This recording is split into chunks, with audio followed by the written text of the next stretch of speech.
and welcome back to Lucky Loaders 15, where I'll be giving you 4 of my best tips for tomorrow's racing. Now if you haven't done so already, please don't forget to subscribe here to my YouTube channel if you're enjoying these videos, and also as well, please give us a thumbs up. I really appreciate all the support you give me.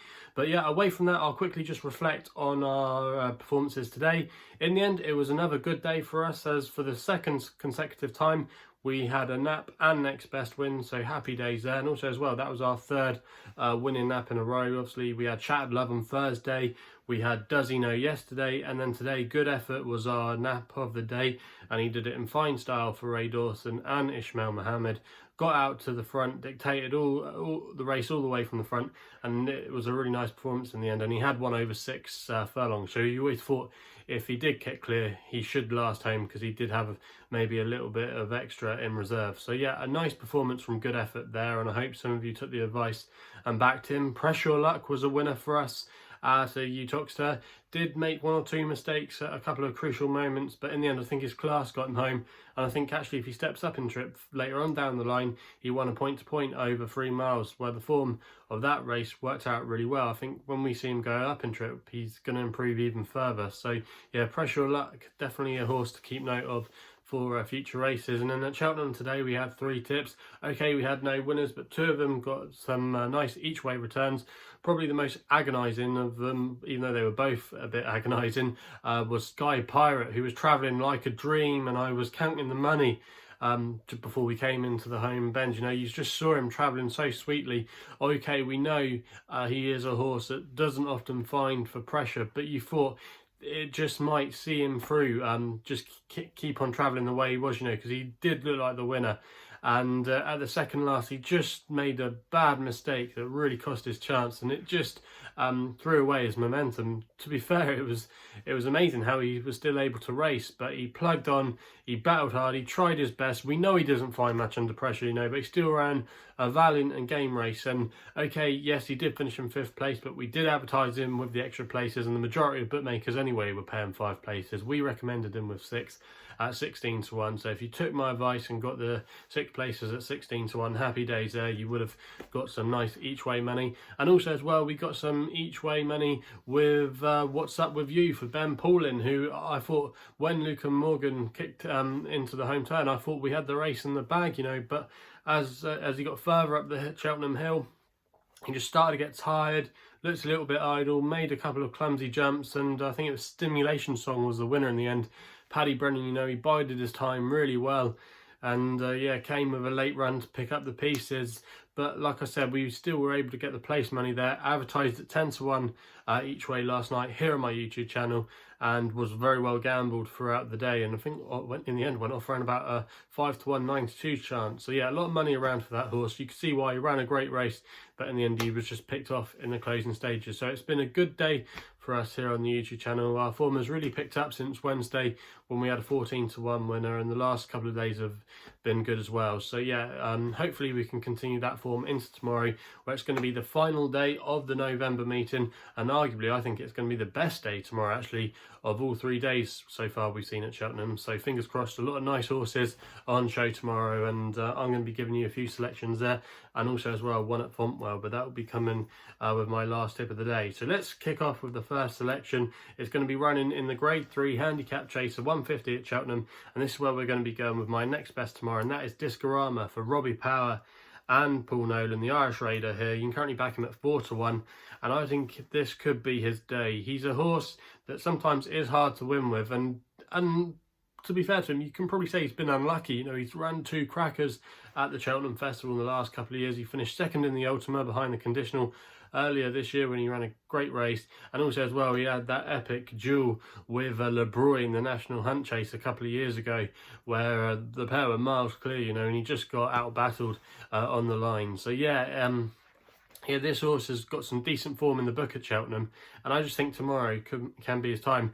Now, if we look at the race as a whole, I don't think there's too many dangers for him, really. I think the rest you can put line through for the ground, stamina queries, yard form, things like that. Whereas Discorama, we know he's come here to win this race, and I think even though he is off a mark of 150 and he won't need to run up to it to win it, he's more than capable of doing it. Also as well, he had a recent run where he finished 2nd mentioned, he just got beat by Milan native, but he should strip fitter and come forward for that.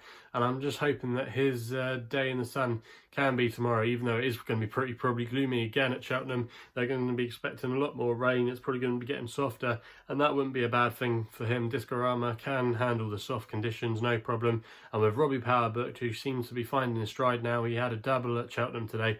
I just think he can get the job done for us. So that is going to be my next best of the day, Discorama in the 150 at Cheltenham. Now we go to our nap, which runs in the next race at Cheltenham, the Grade 2 Seuil Chase, and I can't believe I'm going to be napping this horse, but I'm going to, and it's going to be Defi de Seuil for Richard Johnson and Philip Hobbs. Now, a lot of people won't probably want to touch Defi with a barge pole tomorrow after his flop in the champion chase when he was very disappointing.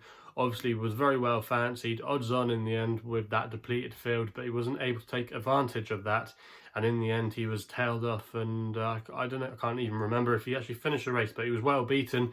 So he's going to have to answer those questions tomorrow to show that he still retains his ability. But if he does, he shouldn't be the kind of price he is. He's currently a 2-to-1 chance, and I definitely think that is a price you can have a bet at in this race.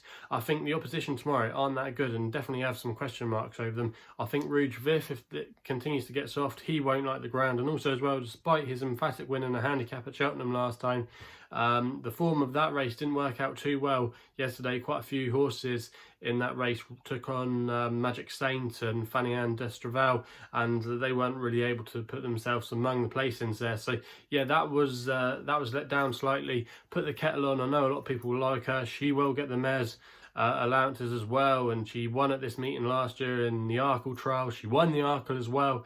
Obviously there's lots to like about her, but I just think the Arkle was a bit of a funny division last year. Okay, yes, it has been franked by Rouge Vif, and also as well Our Dancer ran a credible race in the Paddy Power Gold Cup today. But for me, I don't think it was a particularly strong renewal, despite the fact that she absolutely bolted up in it. But for me, I just think Defi tomorrow, he could win, and if he did even take a drift in the market and win, it could be like a surname moment we saw a few weeks ago. So yeah, I just think Defi tomorrow, I think he will bounce back to his best. Also as well, he's won multiple times at the course before. Obviously Triumph Hurdle winner. He won the JLT, which is now the Mars Chase, a couple of years ago at the festival, and also as well he won this race last year on his seasonal return. And I just think Phil Hobbs horses are starting to run a little bit better now. We had a couple of Phil Hobbs horses earlier on in the week that ran respectably, and also as well it looked like he could have had a winner earlier today with Gumball. So I think the yard have just come into a little bit of form now, and I just think Defi tomorrow, he's the best horse on ratings in the race. He's a multiple Grade 1 winner.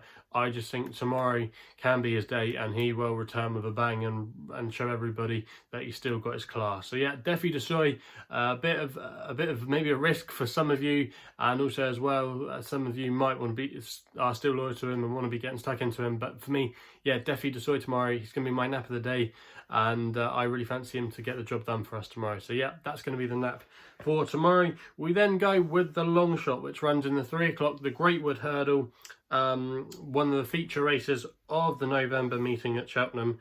This is where my Longshot is going to be tomorrow, and I'm going to go with the Psycho here for Bryony Frost and Paul Nicholls. You can currently back this horse at 12-to-1 each way, and that price at the time of recording was available with Skybet, who are offering a mighty 7 places on the race. So if you want to get those extra places, that's where I'll be heading. But yeah, originally, if you listen to the In the Saddle podcast a few days ago, which I recorded, I actually put up Edwardstone in this race, and I still think he will run a solid race.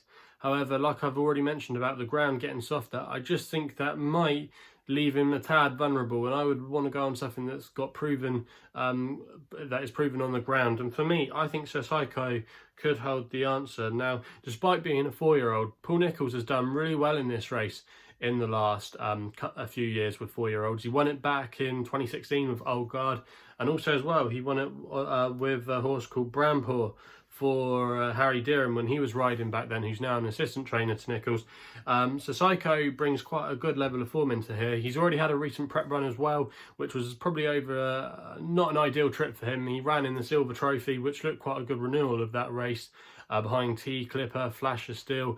He ran well for a long way, but then he just faded in the closing stages. to probably more stronger stairs. And also as well, you could probably argue that it's not his best surface.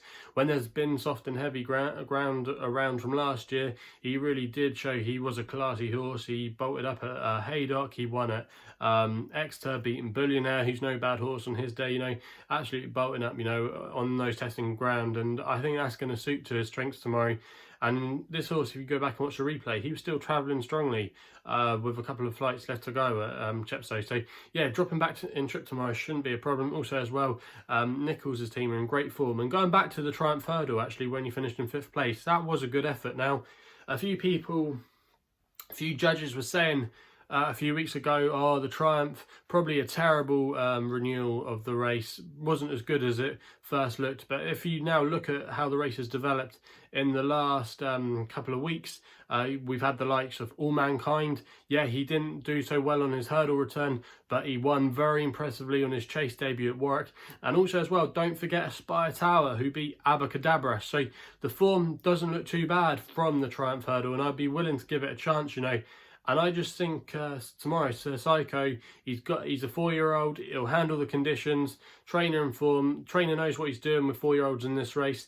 A bit of a price, a double-figure price tomorrow. I expect the money to continue to come for him. And for me, Sir Psycho is one that you want to be keeping on your shortlist. And I think at 12-1, that is a good each-way bet, especially with the 7 places on offer with Skybet. So that's going to be the long shot of the day. We then move away from Cheltenham, and we're going to be going with an extra tip here. Now, this one is a bit of a price, I will admit, in the 3:15 at Fontwell for the Southern National. I was actually there at this meeting last year. And the one that I'm going to be going with here is a horse called Weststreet for Brendan Powell and Oliver Sherwood. You can currently back this horse at 11-1. Now, Oliver Sherwood's horses are running quite well at the moment. And if you look at this horse, he's got course form. He's won at the course before, but he's a very strong stayer in testing ground. Now, I live in the south of England, and I can assure you that the ground at Fontwell tomorrow is going to be very tested. We've had a lot of rain here today, so yeah, you're going to be wanting horses that handle ease. Now, I know Christmas in April will be the favourite for a lot of people, and he does have course form, and he does have form in testing ground. But I think Weststreet is a massive player in here at a bit of a price. And if you go back through the form, actually won at Hexham over 4 miles on really testing conditions, and then went on to win the Highland National at Perth off the same mark he's running off tomorrow, 119. I just think this horse has been a little bit high in the weights in recent months, and I just think if Christmas in April isn't at 100%, I think he might need the run. And Tizard's horses, yes, they've just shown maybe glimmers the last few days that they are coming to a bit of form. I still have question marks on them if they're still there, and this horse might just need the run. Whereas, yeah, Weststreet hasn't maybe necessarily gone well in the past, but Oliver Sherwood's horses have been running well, and he's down to a really workable mark now, and he will handle in the conditions. So I'm just going to recommend a win-only bet tomorrow. I feel that a lot of the horses in here, you can put lines through them. I don't really fancy them at all. I think a lot of them have stamina queries. They won't like the ground. A lot of horses in here, I think you can strike them off your list, and I think Weststreet is one of the only horses away from Christmas in April that you can hopefully give a chance to. So yeah, Weststreet for me going to be an extra tip tomorrow, just a small stakes bet, but I would just recommend him for win purposes. Probably going to finish second now, so yeah, just a small bet on him, but he is going to be the extra tip of the day. So quickly run through the tips then for tomorrow. In the 150 we go to Cheltenham Discorama, 4-1 win only bet. We then go the Nap, which runs in the 225, the Seuil Chase, and yeah, going Defi to Seuil, 2-1, and then in the 3 o'clock long shot of the day at Cheltenham, Psycho, 12-1, 7 places, Skybet. In the Great Wood, and then in the 3:15, the Southern National at Fontwell, we go with Weststreet, 11-1 win only bet. So they're the 4 tips for tomorrow's racing. Hopefully we can continue the form into tomorrow as well. Like I said, please subscribe here to my YouTube channel if you're enjoying the videos as well. Please remember to give us a thumbs up, and if you want to follow me on Twitter, that's the best place to do so on social media, where my handle is at LuckyLoader15. And if you want to find out a little bit more about myself, my website is www.chrisloaderracing.co.uk. So please gamble responsibly. Hopefully we can have some winners tomorrow, and we'll be seeing you soon.